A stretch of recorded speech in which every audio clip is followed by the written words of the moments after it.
Hi AIS artists, welcome back. Hopefully everybody had a good spring break. Today's lesson, but remember before I introduce today's lesson, I just want to let everybody know that I am going to introduce another new lesson, again using Carla Sonheim.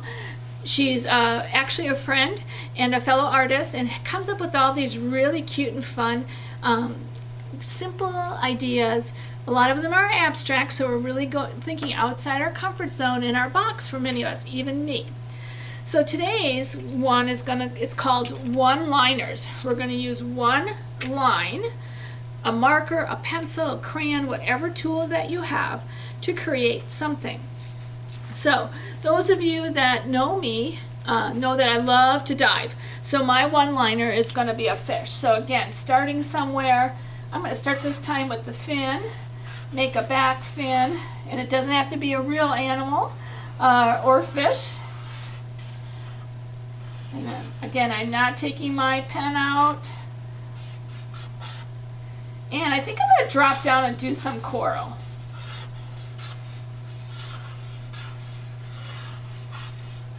So this is my one-liner. I did a kind of an imaginary fish. So we will be giving you some suggestions of what to do. She has 5 suggestions, so we're going to go with her 5, but I also will give you other suggestions.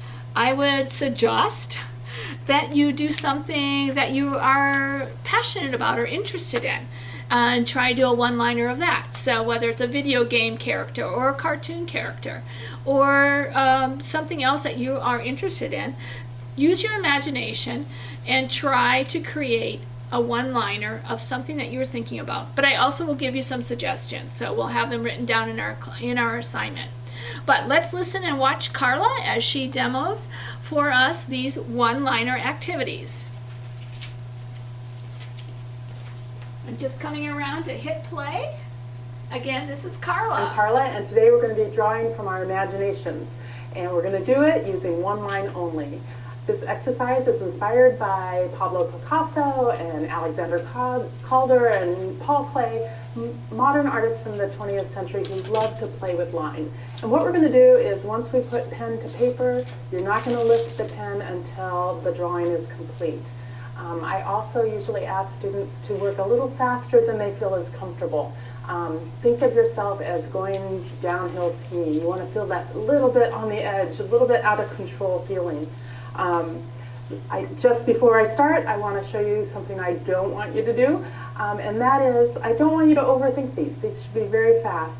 Let's say I gave you the prompt of a house, and you did your house, and you got yourself to this point, and then suddenly you wanted to put the door in there, but you didn't know how to get there. And so often people will go very carefully down over here in order to try to get the door in there, and that's not what we want.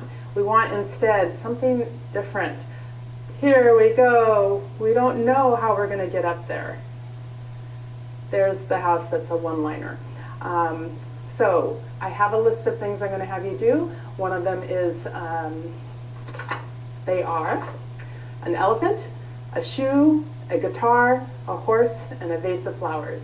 You're going to do 3 to 5 of each of these items just in one big flowy motion. Think loops. Don't worry about whether it looks good. The idea is to get our hands moving, to get ideas for further work, and to figure out what our preferences are. Have fun, and we'll see you next time.